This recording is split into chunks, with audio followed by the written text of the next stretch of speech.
Bom, então, hoje o nosso tema aí é o método gráfico, tá? Coloquei modo de apresentação, se alguém não estiver ouvindo, avisa. Hoje eu vou tentar não usar pouco a mesa digitalizadora ali e vou tentar mostrar mais coisas prontas de tudo, porque é mais tranquilo. Talvez fazer um gráfico ou outro a gente vai ter que usar a mesa, tá? Então, o método gráfico é a primeira noção que nós temos para resolver o problema. Eu ainda não vou entrar, eu vou inverter hoje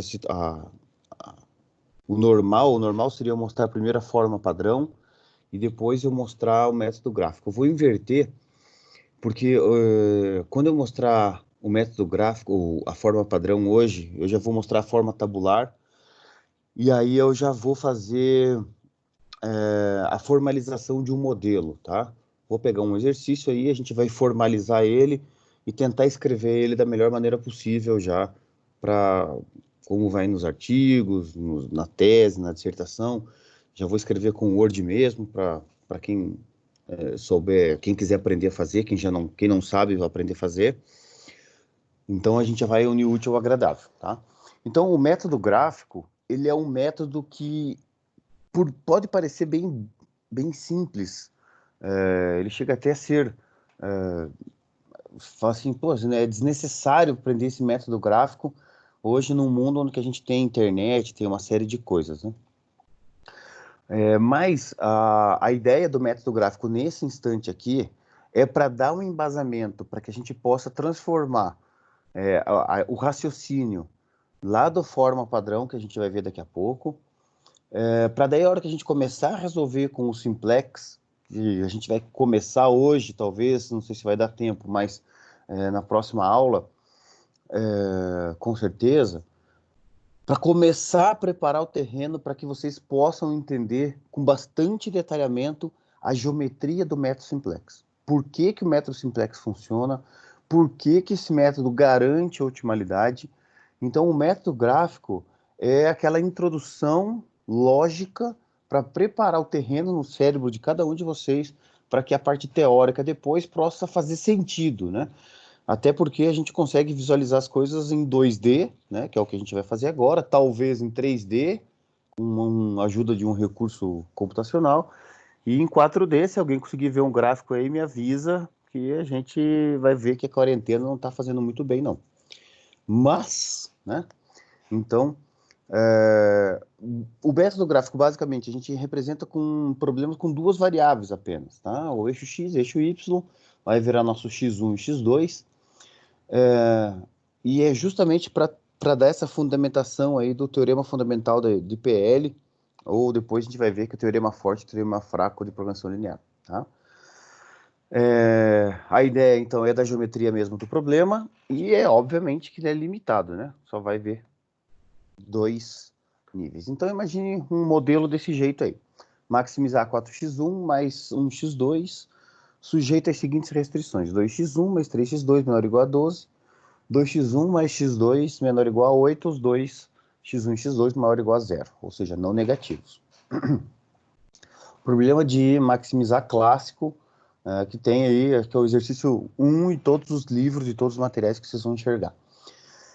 A ideia aqui, então, é representar graficamente as restrições de um problema de programação linear. Tá? A gente vai ver um conceito importante aqui, que são as curvas de nível. Tá? Quando a gente está falando em 2D, essas curvas de nível são retas. Em 3D são planos, de 4D em diante são hiperplanos. Então, para quem não teve uma formação mais forte matematicamente falando, quem fez aí algumas das engenharias, administração, economia e tal, às vezes esses conceitos matemáticos eles não são tão robustos assim na cabeça da gente. Então, é importante a gente entender as curvas de nível, porque é ela que justifica o que nós estamos hoje mais avançados nos softwares. Porque os softwares hoje eles aceleram a convergência com outros métodos, como pontos interiores, car-marcar, essas coisas, até chegar numa região viável, e a partir de certa região viável, eles continuam usando o conceito aí de curva de nível, e gradiente para poder usar o simplex a partir de um certo momento. Todos os softwares melhores usam o simplex a partir de um certo momento da solução, tá? Principalmente, isso quando nós estamos falando de modelos contínuos, que é o caso desse daí, né? Onde as variáveis simplesmente são não negativas. Quando a gente fala em programação inteira, esses outros métodos acabam nem entrando direito. Na verdade, eles entram só na resolução dos nós. Mas isso é um problema para o trimestre que vem, tá? E aí, o nosso objetivo é encontrar o que nós chamamos de solução ótima, tá? De otimalidade mesmo, de matemática. Então, a solução ótima é aquela solução que, se existir, ninguém vai ser melhor do que ela. Ou seja, qual o valor de x1, qual o valor de x2, que eu colocando aqui, respeitando essas restrições, ou seja, colocando um valor aqui em x1, colocando aqui um valor de x2, satisfaça todas as restrições do modelo e que me retorne o maior valor da função z, que está em função de x1 e x2. Então, isso é o conceito de otimalidade, tá? É por isso que eu tenho tanto senão com relação ao pessoal usar isso na área de gestão. Como eu disse para vocês, no métodos numéricos, a gente está... Não que a gente esteja mudando o perfil, pelo contrário, nós estamos adaptando o nosso perfil mais rigoroso matemático, principalmente na área de pesquisa operacional, porque muitas das coisas que a gente faz ali no métodos numéricos é aquilo que está ficando na moda, né? Está ficando na moda. E o próximo passo, como a gente falou na aula passada aí, é a otimização. E as pessoas elas vão achar que otimização vai misturar com o conceito de melhoria contínua, que tem a ver lá com estatística, com ferramentas de qualidade estatística, que tem a ver com o conceito de Lean, e vão misturar tudo e achar assim, então se eu estiver melhorando aqui a minha empresa, o meu setor, se eu estiver fazendo mudanças de tecnologia, eu estou otimizando. Não, não está. Não está. Então, é usado de uma maneira muito equivocada a palavra otimização nas empresas e é um show de horrores ali no LinkedIn nessa situação. Um monte de gente usa termos que não deveriam serem usados porque são termos que têm um significado, né? Tem um significado matemático, tá? Então, o nosso objetivo é entender bem o que é a otimização de verdade. Quando a gente coloca x1 e x2, ou seja, essa restrição, esse conjunto de variáveis, nós estamos falando que x1 e x2 pode ser qualquer coisa. A primeira óbvia restrição que a gente está olhando, vocês conseguem ver meu mouse, né? Sim, dá para ver. Então, deixa eu ver se eu consigo...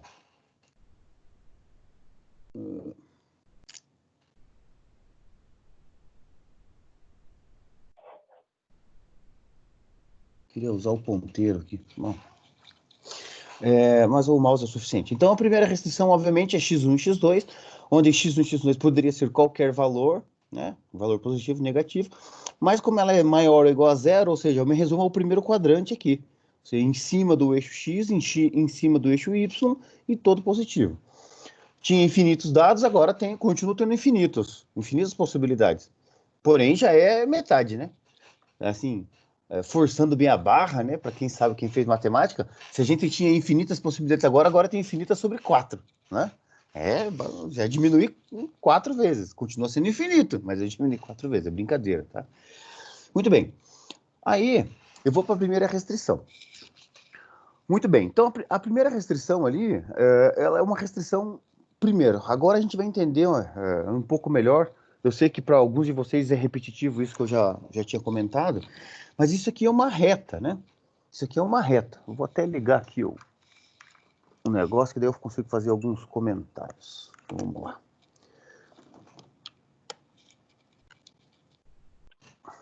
Maravilha. Vamos ver se eu consigo usar aqui. Aí. Então, eu vou colocar aqui no cantinho uma reta aqui, ó. Y igual a x mais b. Não é isso? Isso aqui é uma reta. O que está escrito aqui nada mais é do que se eu jogo o x para lá, então, por exemplo, menos ax mais y é igual a B. Escrever isso ou escrever isso é a mesma coisa. Se eu substituir esse coeficiente aqui e esse coeficiente 1 aqui por qualquer coisa, por exemplo, um AX mais um BY igual a B, isso aqui continua sendo uma reta. Onde o que eu estou mudando? Eu estou mudando aqui só os coeficientes que estão multiplicando o x e o y. Então, se eu estou chamando de x e y, ou estou chamando de x1 e x2, bom, pouco importa, né?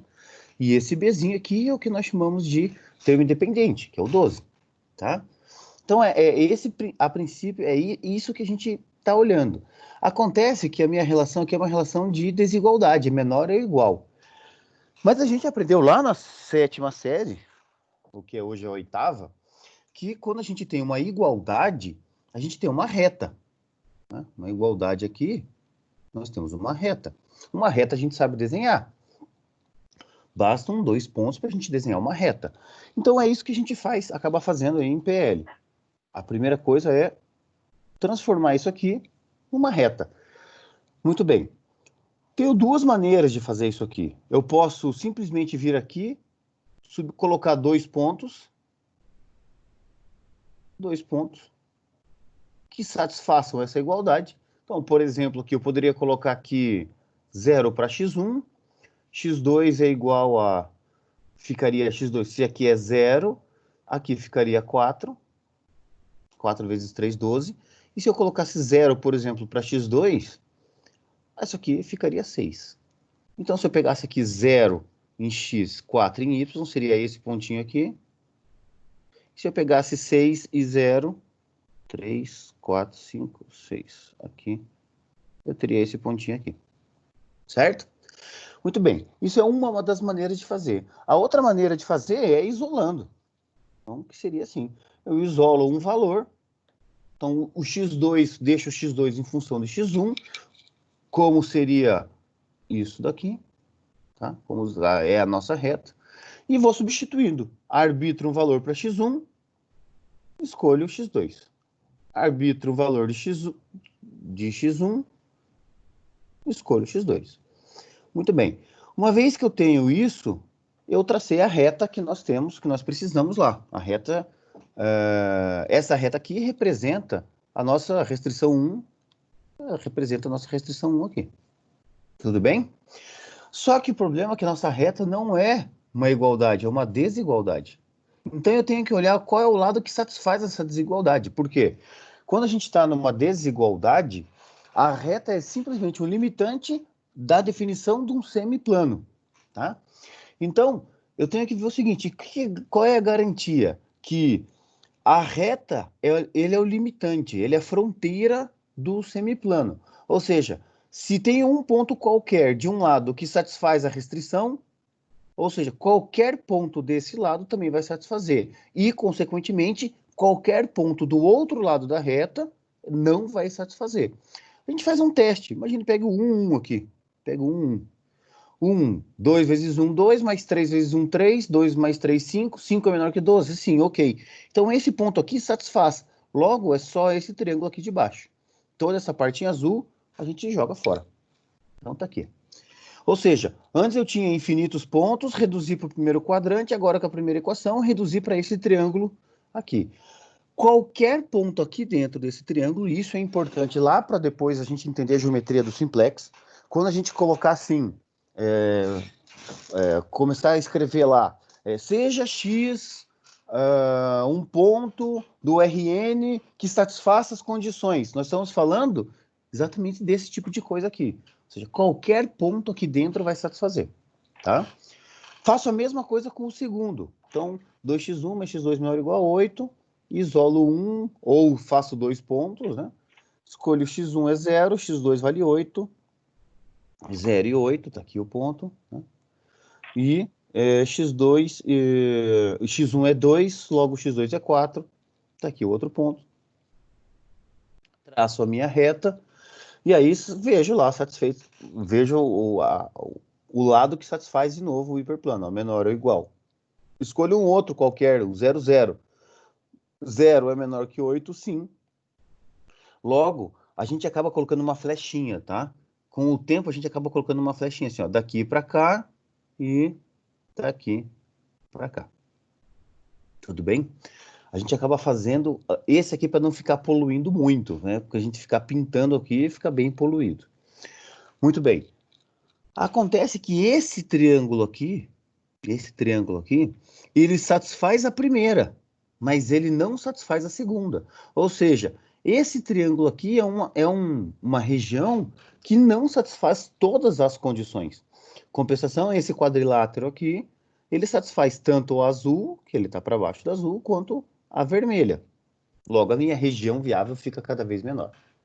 Tá? Muito bem. Então, aqui eu tenho o que nós chamamos de região viável. Tá? Deixa eu ver se vai aparecer aqui. Não, ainda não. Então, isso aqui é o que nós chamamos de região viável. Não custa nada lembrar que vocês vão encontrar muito o termo factível. Factível. Esse factível aqui, no Brasil, foi porque os primeiros professores, os primeiros materiais de pesquisa operacional na América Latina foram desenvolvidos na Argentina. E foram os argentinos que trouxeram pesquisa operacional para o Brasil, por incrível que pareça. Então, eles usavam lá o termo factível, né? Então, de factibilidade. E depois, com o tempo, isso foi agora, não faz muito tempo não, tá? Considerando que a pesquisa operacional chegou aqui nos anos 50, aqui agora nos anos 80, 90, que os primeiros livros em português saíram e daí traduziram o factível para viável. Mesmo assim, tem muitos livros que usam esse termo factível aqui, tá? É a mesma coisa, são sinônimos. Então, se horas eu falar viável, horas eu falar factível, saibam que eu estou falando a mesma coisa, tá? Então, o que significa? Significa que toda essa região em azul, inclusive em cima dessas retas, não esqueçam que as restrições são de menor ou igual, então, x1 é maior ou igual a zero, ou seja, em cima do eixo pode, x2, que é o eixo y aqui nesse caso, maior ou igual a zero, ou seja, igual a zero pode, ou seja, em cima do eixo pode, assim como as restrições têm a menor ou igual. Então, em cima dos eixos acontece. Porém, das retas. Porém, eu continuo com infinitos pontos, tá? Então, aqui a gente vai fazer a introdução daquilo que a gente chama de curva de nível. Curva de nível, tá? Quando nós estamos falando, eu vou fazer aqui no cantinho, de uma função de várias variáveis, às vezes eu tenho um gráfico assim. Então, não sei se tem alguém que deu aula de cálculo 2 aí já ou não? Ou tá dando aula de cálculo 2? Eu já dei aula de cálculo 2, sim. Quem tá falando? Franklin. Mas Ô Frank. faz um tempinho já. Eu trabalho mais com cálculo 1, na verdade, agora. Então, quando a gente dá aula de cálculo 2, uma das aulas de cálculo 2 lá é curvas de nível, né? Então, eu dei bastante, ali na matemática, bastante aula de cálculo 2, usava o Guidorizi, então uma das coisas que a gente batia bastante era a curva de nível. O que é a curva de nível, né? A curva de nível é justamente, imagina que isso aqui é uma montanha, essa curva aqui é aquela que todos os pontos em cima dessa curva têm a mesma altitude, né? Se a gente está falando em curva de nível, por exemplo, de montanha, de carta topográfica, né? Quando nós estamos falando em função de várias variáveis, aqui no caso de três variáveis, no caso, né? Duas dependentes e uma independente, nós temos curvas de níveis nesse sentido. Ou seja, qualquer ponto aqui vai resultar o mesmo valor. O que seria uma curva de nível? Qual que é o negócio? Eu pego um ponto qualquer, se eu traço aqui uma tangente a esse ponto,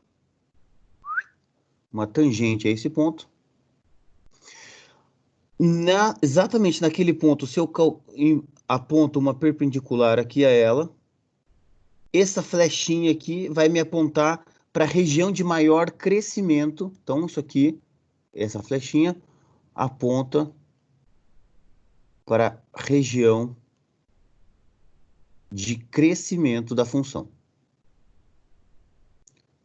De uma maneira bem reduzida, o que a gente vê lá em uma, duas aulas da graduação, estou te falando para vocês aqui em 2 minutos. Mas isso é uma curva de nível. Então, a ideia é a gente chegar aqui onde que seria o valor ótimo, ou o máximo, ou o mínimo, né? A gente acaba usando esse conceito aqui para definição de máximos e mínimos. Máximos e mínimos, que é exatamente o que a gente quer. A gente quer, nesse caso aqui, o máximo da função objetivo, que é essa daqui. A gente quer o máximo valor, maximizar 4x1 mais x2, só que a gente tem as condições. Só que a nossa região não é uma região tridimensional, né? A nossa região é uma região bidimensional. Então, quando a gente fala nessa reta tangente aqui, nós estamos falando em retas que satisfazem isso daqui. Por exemplo, quando z é igual a 8, quando z é igual a 8, olha, que no momento que z é igual a 8, eu voltei a ter uma reta. Por isso que a gente acaba trabalhando bastante com programação linear, porque facilita muito na hora de eu definir as curvas de nível, porque as derivadas dessa função linear, se eu pegar aqui e calcular a derivada parcial de z em relação a x1, vamos fazer o seguinte, o gradiente, né? Vamos fazer assim, a derivada parcial de z em relação a x1, o que que a gente considera? A gente diz o seguinte, 4x1 mais x2 derivado, aqui, vou colocar assim, forçando a barra aqui, né, a notação, tudo que não é relacionado a x1 a gente coloca como constante, e derivada de uma constante é zero, certo? Derivada de uma constante é zero.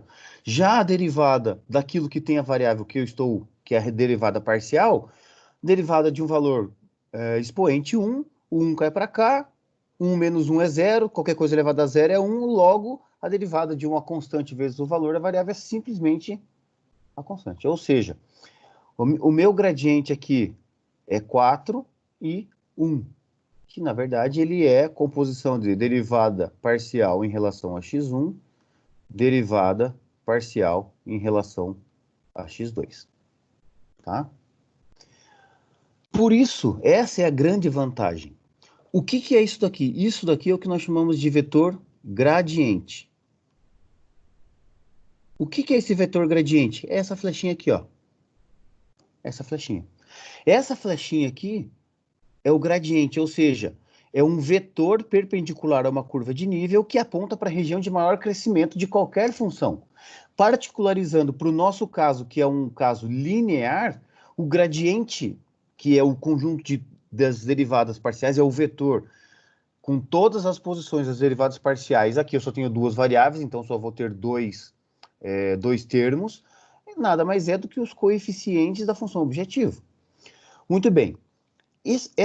Esse cara aqui, o 4, 1, é o nosso gradiente, é para onde está apontando. Então, 4 aqui, 1 aqui, é esse pontinho. 4, 1. Então, isso aqui é o nosso gradiente. Vocês podem ver que está bem retinho, né? Eu estou treinando muito aqui a mesa, vocês podem ver que é incrivelmente reto, tá? Esse é o gradiente, para isso que está apontando aqui. Muito bem. Ou seja, esse gradiente vem além, obviamente, da definição clássica de gradiente, vem daqui também do cálculo das curvas de nível. Então, agora eu vou limpar ele aqui. Olha lá, eu posso fazer a mesma coisa, por exemplo, com o z igual a 8, é um termo arbitrado, escolhido qualquer, calculo 2 pontos e traço uma reta. Essa reta é a curva de nível com z igual a 8. Se eu fizer, ou seja, qualquer ponto em cima dessa linha aqui, qualquer pontinho em cima dessa linha, a resposta vai dar 8. O que me interessa? Me interessa daqui até aqui. Qualquer ponto em cima dessa linha azul, nesse tracejadinho aqui, até o eixo X, Z vai dar igual a 8. Qualquer ponto aqui dentro. A pergunta é, será que eu consigo aumentar mais Z, já que eu quero maximizar Z? Será que eu consigo uma curva de nível maior? Bom, a gente vai lá e arbitra um valor maior. Tá? Olha só, quando a gente chega num certo lugar, ele atingiu um vértice aqui. Quanto que é esse Z aqui? Tá? Quanto que é esse Z aqui? Não sei. Será que eu consigo aumentar mais? Reparem que, agora que a gente tem aqui, o 4,1 está aqui. Opa, está aqui embaixo. Aquela hora eu coloquei no 4.2, né? Ninguém falou. É pra vocês falarem, gente. Não é porque a gente tá online, só que a gente não... Eu coloquei no 4.2 aquela hora, né? Me corrijam aí, galera. Tá? Então aqui tá o gradiente de Z. Isso aqui, ó, 90 graus. O que a gente quer encontrar, a solução ótima, ou seja, a solução ótima é aquilo que, qual é o valor, ou seja, qual é o par ordenado x1, x2, que satisfazendo todas as condições, ou seja, dentro dessa região azul, né, dentro, incluindo os limites, vai me dar o maior valor de Z possível, vai dar o maior valor de Z possível. Ou seja, a gente pode ir traçando paralelas, então traça uma perpendicular ao gradiente, traça uma perpendicular, traça uma outra perpendicular. Se nós estamos indo a favor do gradiente, ou seja, em direção à flechinha aqui, a ponta da flecha, do vetor, a gente está aumentando o Z, vai chegar num momento em que eu atingi um vértice. Se a solução existir, ela estará em pelo menos um vértice. Essa frase eu vou falar diversas vezes ao longo do curso inteiro. Se a solução existir, esse gradiente, essa curva de nível perpendicular ao gradiente, estará em pelo menos um vértice. Em pelo menos um vértice, tá? O que nós temos que descobrir é qual é o vértice. Espera aí, professor. Espera aí. Então, olha a consequência daquilo que eu falei. Se a solução, se existe uma solução para esse problema, para essa região, esse problema de programação linear, dada essa função objetivo, dadas essas restrições, se existe uma solução, então o valor da solução, ou seja, o ponto das variáveis, né, que satisfaz todas as restrições, ele estará, se existir, em pelo menos um vértice. Opa, então peraí. Então toda essa região azul aqui, o que eu tenho que investigar é simplesmente os vértices. E aí, essa conclusão, que nós vamos provar depois, me diz o seguinte, que eu tinha infinitos pontos, primeiro quadrante, um triângulo, virou um quadrilátero, agora eu só tenho 4 candidatos à solução ótima, porque eu tenho nessa região viável 4 vértices.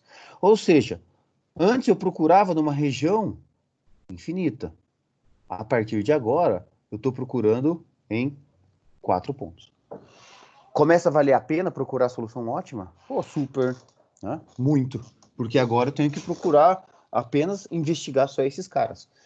Professor, mas o que me garante que essas curvas de níveis aqui, o que me garante que essas curvas de níveis vai chegar na, vamos colocar entre aspas aí, a maior curva de nível vai cruzar num vértice só? O que me garante isso é que essa região que a gente determinou, que a gente delimitou pelas restrições, é uma região sempre convexa. Alguém lembra o que é uma região convexa? Uma região convexa é aquela assim, ó, o que é uma região não convexa? Se eu pego 2 pontos qualquer e eu uno esses 2 pontos, se um pedaço de segmento de reta ficar fora da região, isso aqui é uma região não convexa ou côncava. Tá? Ou seja, não é isso que vai acontecer. O que vai acontecer é que, se eu pegar quaisquer 2 pontos, podem testar aí à vontade, tá? Qualquer 2 pontos aqui, e eu traçar um segmento entre elas, reto, né? Por sinal, isso aqui, ó, muito reto, extremamente reto. Meu Deus, como é reto esse segmento que eu fiz. Todo o segmento estará dentro da região. A nossa região é convexa, tá? A nossa região é convexa. Logo, se a região é convexa, essa garantia de que o ótimo vai estar em pelo menos um vértice é dado, tá? A gente vai conseguir provar isso na demonstração matemática que nós vamos fazer no dia, para a gente entender na quinta aula, na verdade, né? A gente vai entender como é que prova isso daí. Muito bem. Ou seja, a solução ótima está lá, que é 16. Tá? Então, achei. Agora, você imagina se eu tenho que fazer tudo isso aqui em termos de gráfico sempre, né? Pô, seria um desespero eu ter que fazer o gráfico, porque se eu não faço isso aqui bem bonitinho, quadriculado, com as dimensões corretas e tal, essa minha região aqui pode ficar distorcida, né?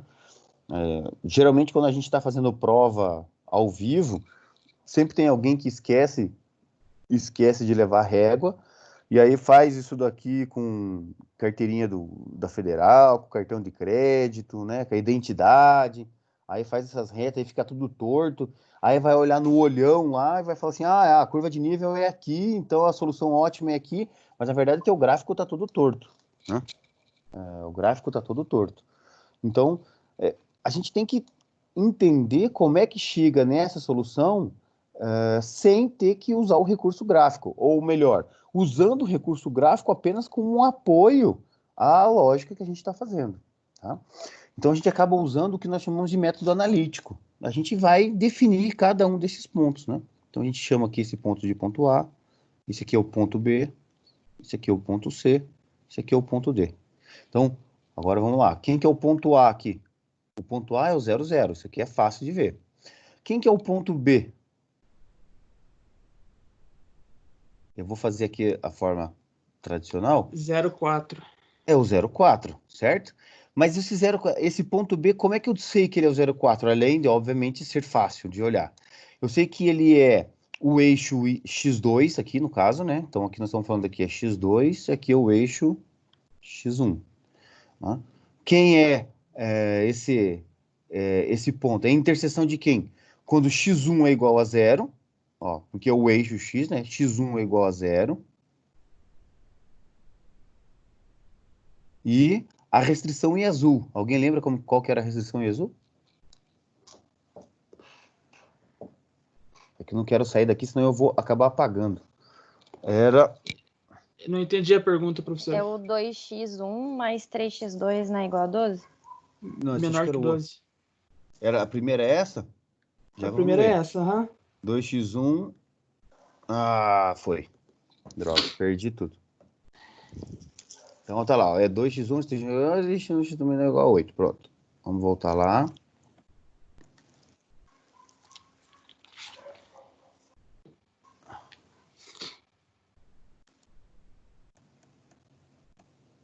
Muito bem. Ah, não, isso aqui ainda não.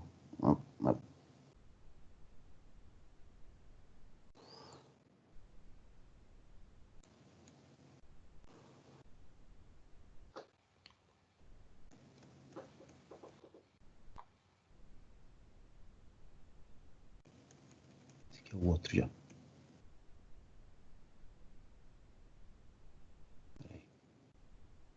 Voltou, ó, que ótimo. 2x1 mais 3x2 igual a 12, que é essa reta em azul, né? Se x1 é 0, então fica 2 vezes 0 mais 3x2 é igual a 12, x2 é igual a 4. Ou seja, o ponto B aqui é o ponto 0 e 4. Tá? Mesma coisa, eu faço isso para todo mundo. Então, quem que é o ponto C? É a interseção das duas restrições, que é o 2x1 mais 3x2 igual a 12, e o 2x1 mais x2 igual a 8. Né? Se eu multiplico aqui por menos 1, e somo isso aqui, vai dar 0. x2 igual a 4, x2 é igual a 2. Substituindo agora x2 igual a 2, eu tenho 2x1 mais 3 vezes 2 igual a 12. x1 é igual a 12 menos 6 é 6, 6 por 2 é 3. Ou seja, o meu ponto C aqui é o ponto 3, 4. Tá? Por fim, o ponto D, a gente já consegue fazer agora, já não precisa mais ficar fazendo ali, né? É o ponto 1, 2, 3, 4 e 0. Certo? Sim ou não? 4. Só o ponto C ficou como mesmo? 3 e 4? 3 e 4. Eu Não é acho que 3 e não era 2? 2. 2. 2, É, meu deu 3 e 2. 2, 2, 2. 3 e 2. Tá aqui, ó, 2. Muito bem. Aí o que a gente faz? Bom, a gente substitui lá. O ponto A é o ponto 0, 0. Se a gente substituir no Z, substituindo aqui no Z, o Z é 4 vezes 0 mais 1 vezes 0, que é 0. O ponto B é o 0, 4, que vai dar, então, 4 vezes 0 mais 1 vezes 4, é 4. O ponto C é o ponto 3 e 2. C vai ser 4 vezes 3 mais 1 vezes 2. 12 mais 2, 14. O ponto D, que é o 4 e 0. Z vai ser 4 vezes 4 mais 1 vezes 0, que é o 16. Ou seja, essa aqui é a nossa solução ótima. Tá? Sempre quando tem a solução ótima, a gente bota lá um asterisco ou um asterístico. Né? Sempre que eu falo, vai lá que asterístico também está correto. Tá? Então, a nossa solução ótima aqui é o Z igual a 16 e o ponto ótimo nosso é o 4, 0. A gente chamou ele de ponto D. Tudo bem? Então, isso aqui é a nossa solução ótima. Ou seja, solução ótima. Ou seja, ao invés de eu investigar todos esses pontos, eu me resumi a investigar somente os vértices. Isso é uma vantagem absurda. O que o simplex faz nada mais é do que eu sair investigando de uma maneira ordenada, todos os vértices possíveis até chegar lá. Professor, mas então significa que o simplex ele investiga todos os vértices possíveis? Não. E aí que é a grande vantagem. Ou seja, eu já tenho uma quantidade limitada de vértices, porque a cada 2 restrições, como a gente viu aqui, a cada 2 restrições eu tenho um ponto. Ó, cada 2 restrições eu tenho um ponto. Ou seja, eu tenho que fazer combinação de todas as restrições, 2 a 2, é a quantidade de vértices que eu vou ter. Mas o simplex não necessariamente vai passar por todos eles. O simplex ele vai, de uma maneira ordenada, tentar buscar esse ponto ótimo aqui, porque eu tenho um direcionamento. Ele vai tentar olhar assim, qual é a direção que mais me satisfaz? Ah, é essa daqui. Então por que eu vou para cima, se a inclinação dela é muito mais para baixo? Então eu saio desse vértice e vou para esse. Ou seja, no simplex, com uma iteração eu chegava na solução. Ou seja, de 4 pontos, o simplex ia investigar apenas 2. O 0, 0, que é a iniciação, a iniciação do método, do algoritmo, e a primeira solução que ele ia obter já ia chegar na solução ótima. Por isso que o simplex ele é tão revolucionário assim, gente. Você imagina que isso se encontrava a solução disso na mão em 1940, 1950, quando ele desenvolveu o simplex. Computacionalmente, é um absurdo a quantidade de pontos que eu deixo de explorar em relação, por exemplo, a métodos de não linear, como Newton, quasi-Newton, Newton-Raphson, essas coisas assim. Por quê? Porque lá eu vou ir fazendo iterações, tentando ir na direção do gradiente com tamanho de passo. Eu posso dar um passo muito grande, lá nos métodos não lineares, dar um passo muito grande, sair da região, ou dar um passo muito pequeno e ficar muito longe ainda da região. Então, o tamanho desse passo é um parâmetro que é a introdução de qualquer método de aproximação de soluções para não lineares. Por isso que linear é um estudo à parte, porque a gente tem um método, um algoritmo que garante a otimalidade por investigar os vértices de uma maneira ordenada, olhando para o gradiente, tá? Então, isso que é importante. Professor, mas sempre vai ter uma solução? Não, não é sempre, tá? Em programação linear, toda vez que você usar a palavra sempre ou nunca, desconfie, porque não é nem sempre nem nunca, tá? Na maior parte das vezes. Na maior parte das vezes, os modelos têm solução. E na maior parte das vezes, a solução é uma solução única, que é o caso aqui. Nós temos aqui a solução única, que é o D estrela. que é esse pontinho aqui, tá? Tá, mas existem outros tipos de solução? Existem. Então, agora vamos ver esses outros tipos de solução. Tá? Então, deixa eu tirar isso aqui. Ah, não sai. Tá. Aqui agora mudou a função objetivo. Não é mais 4x1 mais x2. É 2x2. Agora é lá no ponto 42 que vocês não tinham me avisado que eu errei lá, né? Então, vocês ficam muito quietinhos aí, eu faço cagada aqui e vocês não falam. Então, a mesma coisa, tá? Então, vou fazer as restrições. Aqui eu não tenho por que ficar repetindo a mesma função, a mesma região viável. Reparem o seguinte, eu tenho a mesma região viável, porém agora o meu gradiente está mais alto. Meu gradiente aqui está no 4,2. Então, a minha região, os meus pontos... Olha lá, ó. Vou fazer aqui até agora. Agora eu tenho certeza que eu vou fazer bem retinho. Ó, aqui.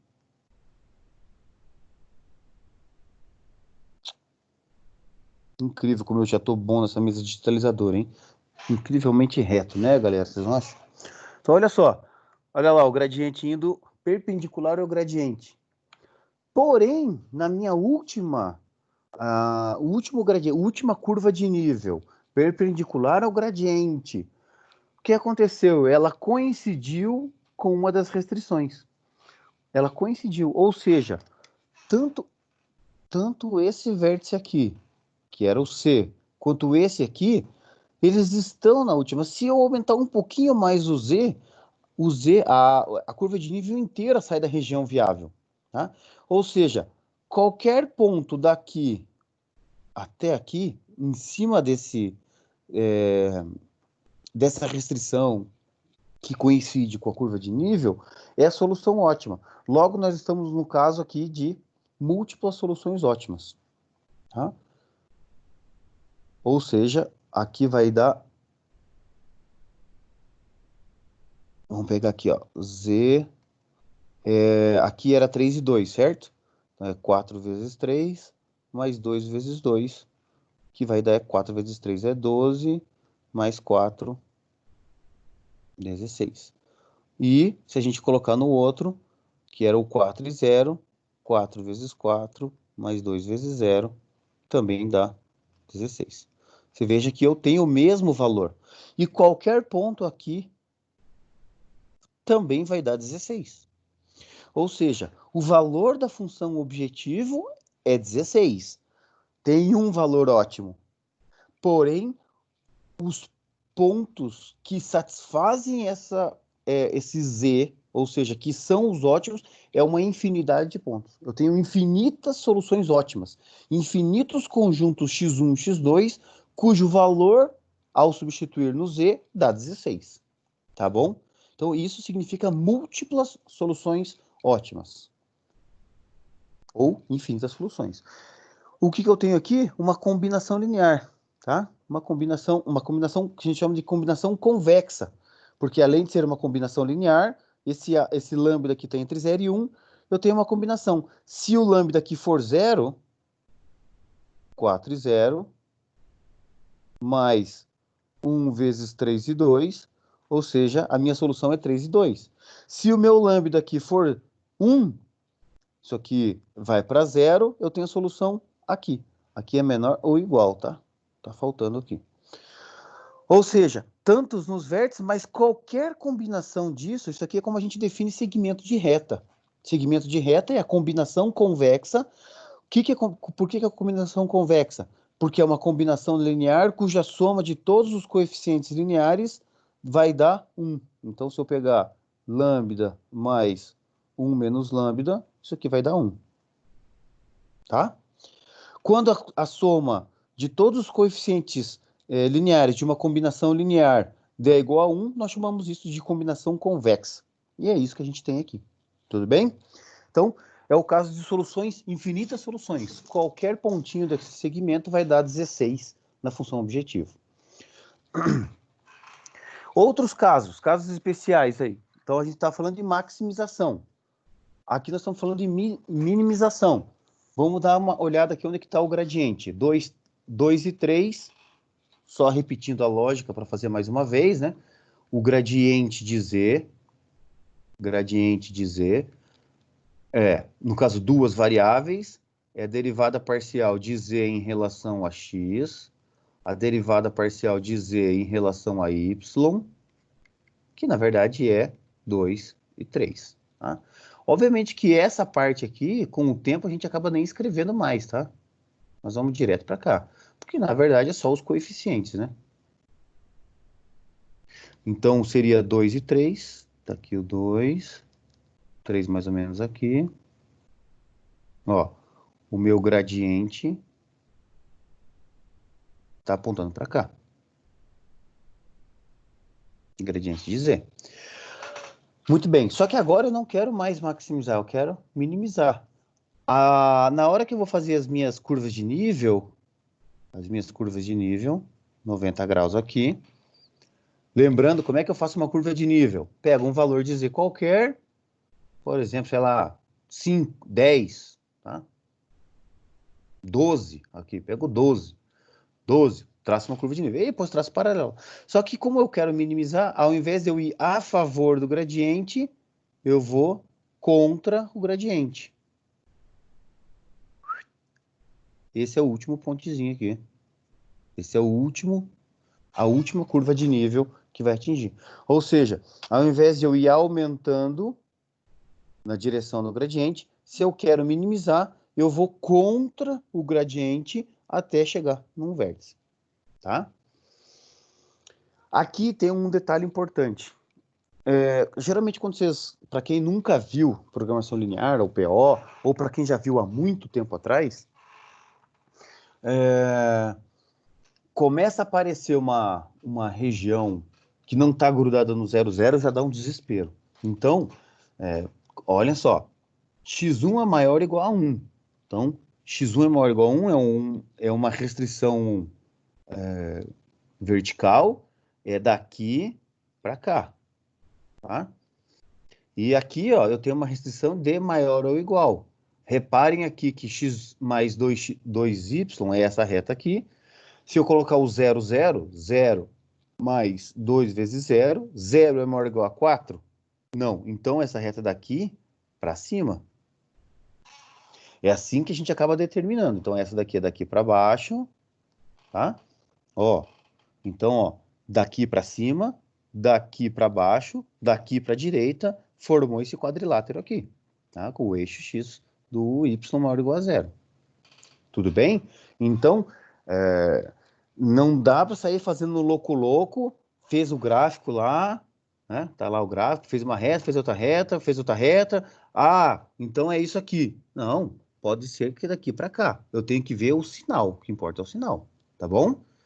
Então, cuidado com isso na hora de fazer exercício, cuidado com isso na hora de você entender bem o que você está fazendo, beleza?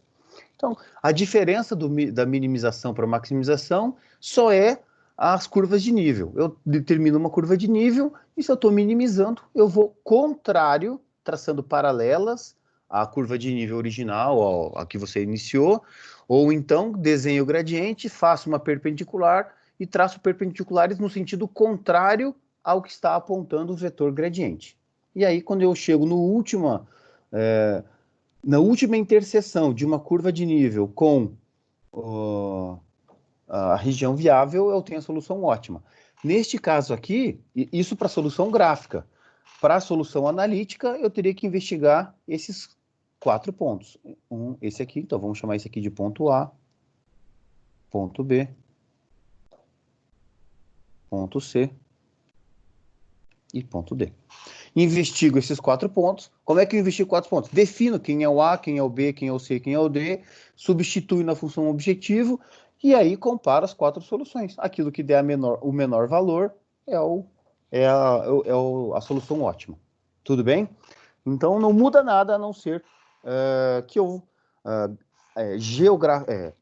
graficamente falando, eu vou contrário ao gradiente. Analiticamente falando, eu não mudo absolutamente nada, a não ser a escolha final, que ao invés de escolher qual é o ponto que deu o maior valor de Z, analiticamente eu vou escolher qual é o ponto que deu o menor valor de z. Só isso, tá? O resto é exatamente igual. Então, a solução ótima lá daquilo ali. Solução ilimitada é quando eu estou apontando para uma região que cresce indefinitivamente, infinitamente, tá? Então, olha só, eu tenho aqui as restrições. Restrição 1, x mais 2y maior ou igual a 4. Tá aqui a restrição 1, ou seja, daqui para cá. Você veja que o 0 não satisfaz, tá? Então, é daqui para cá. 0 não satisfaz, então é o outro. A outra restrição, 2x mais y maior ou igual a 5, é essa. 0 não satisfaz, ou qualquer ponto ali não satisfaz, né? Aqui o ponto 1, por exemplo, vai dar 3, não satisfaz, então é daqui para lá. Então eu tenho essa reta para cima, essa reta para cá. X maior ou igual a 0, ou seja, daqui para cima, obviamente. E o y está entre 0 e 6, ou seja, o y é menor ou igual a 6. Y menor ou igual a 6 é essa restrição aqui, então é daqui para baixo, tá? Muito bem. Onde que está meu gradiente? Meu gradiente é 2 e 3. Então vamos pegar ele aqui, ó. 2, 3.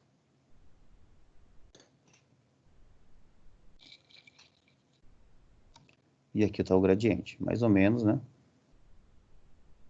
Esse aqui ficou reto, né, gente? Nossa Senhora. Muito reto. Muito bem. Acontece que se eu for traçando aqui, obviamente, não esqueçam que isso aqui é um vetor. Se é um vetor, ele é infinito. Ele só está apontando uma direção, tá? Ele é infinito para os dois lados. Porque é só eu multiplicar por um termo qualquer. Lembrando que aqui o meu gradiente de z é 2 e 3. 2 e 3. Então, eu posso traçar perpendiculares.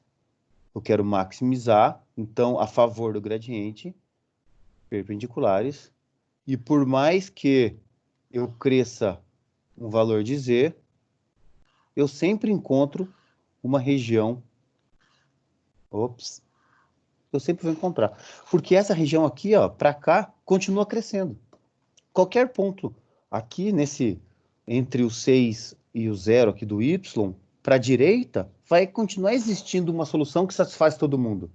E eu estou apontando para essa direção que cresce infinitamente. Então, o que nós chamamos isso aqui é de solução ilimitada. Tá? Então, até agora, nós temos 3 tipos de solução. Solução que nós chamamos de solução única, solução múltipla ou infinita, soluções, e a outra é a solução ilimitada. Tá? Por que é importante a gente entender isso agora graficamente? Porque depois eu tenho que olhar, lá no meu simplex, como que eu identifico isso? Como é que eu identifico que a solução é única? Como é que ela é múltipla? Como é que ela é limitada? Professor, mas isso aí a gente não usa, o computador dá pra gente. Vai nessa. Quando a gente tem lá um problema, vamos fazer a dissertação, vamos fazer a tese. Não esqueçam que o objetivo aqui é aprender tudo que a gente precisa para usar lá na dissertação, na tese. A gente vai lá, manda o Gurob resolver. Aí o Gurob resolve o seguinte: a tua solução é ilimitada. Legal, como é que eu sei disso? Então, por que ela está sendo ilimitada? Aonde que ela está sendo limitada? Qual é a região que está indo que eu não estou fazendo... Eu estou faltando restrição? Eu estou com um erro na função objetivo que está apontando para o lado errado? Ou eu estou com um erro na restrição que está faltando? Porque se não tiver erro na função objetiva, não tiver erro na restrição, o problema que você está fazendo é um problema que não faz sentido resolver. E isso é uma solução, isso já é uma análise muito crítica em cima daquilo que você está fazendo. Assim como eu tenho múltiplas soluções. Muito bem, se eu tenho alternativas, por que eu não consigo listar todas elas para apresentar um plano, por exemplo, de produção alternativo, sabendo que o valor da função é o mesmo? Então, a gente pode colocar outros critérios de gosto, porque a solução vai dar a mesma, fazer do jeito 1 ou 2. E aí, obviamente que se eu tenho esses 3 tipos de soluções e eu vou ter que saber identificar lá no simplex, e a gente vai identificar isso no quadro simplex, as condições para cada uma dessas, né? Nós temos que também, lá infinitas soluções, a gente já falou, né? só para reforçar, aqui, ó, 4 e 2. O gradiente de Z é 4 e 2.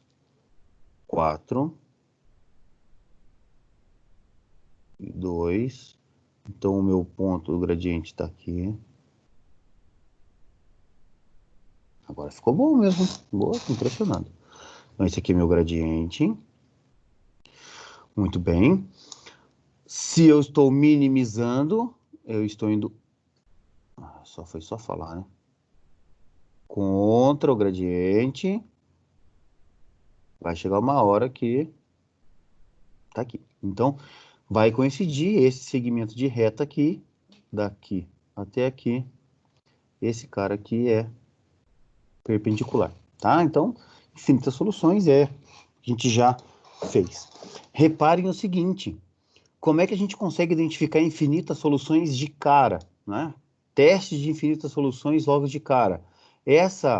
A função objetivo é um múltiplo dessa restrição. Se eu multiplicar isso aqui por 2, ó, 2 vezes 2x, 4x. 2 vezes 1y, 2y. Eu tenho que a função objetivo, ela é múltiplo de alguma restrição. Então, essa é uma das condições para que eu tenha infinitas soluções. Tudo bem? Ela é múltiplo, então eu sei que ela vai ser paralela a uma curva de nível. Tá?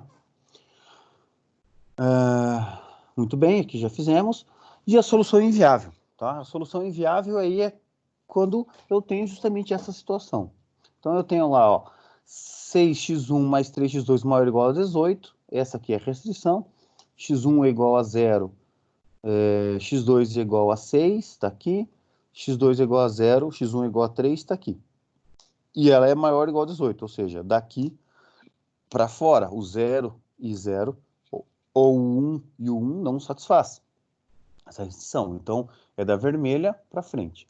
6x1 mais 3x2 menor ou igual a 12. Então, é 2 e 4 aqui, os pontos nos eixos é daqui para baixo, como x1 e x2 maior ou igual a 0, esse triângulo. Porém, eu não tenho nenhum ponto em comum entre as duas. Eu não tenho nada em comum aqui. Ou seja, eu não tenho nenhum pontinho que satisfaz essas três de baixo, que é esse triângulo verde, e essa daqui. Se eu não tenho nenhum ponto em comum, nenhum ponto satisfaz todo o conjunto de restrição, logo isso aqui é uma solução inviável, ou não tem solução. Tá? Isso aqui é bastante usual quando nós estamos discutindo, às vezes, dentro das empresas que a gente trabalha. Mesmo em universidade, no meio acadêmico, ou seja, no meio comercial, às vezes há discussões infinitas e reuniões, marca reunião para marcar reunião, e discute. E aí você não consegue, ao não ter o raciocínio matemático correto, você acaba não percebendo que no fundo, você não tem nenhuma possibilidade que satisfaça todas as condições que estão colocadas. O problema aqui está na modelagem. O modelo está errado. Você está impondo condições demais ou impondo condições erradas, porque eu não vou encontrar nenhum ponto em comum. E aí eu não tenho um problema, não tem solução. Literalmente o problema não tem solução. E não adianta você querer dar um jeitinho. O jeitinho nada mais é do que você ajeitar a tua restrição de alguma forma.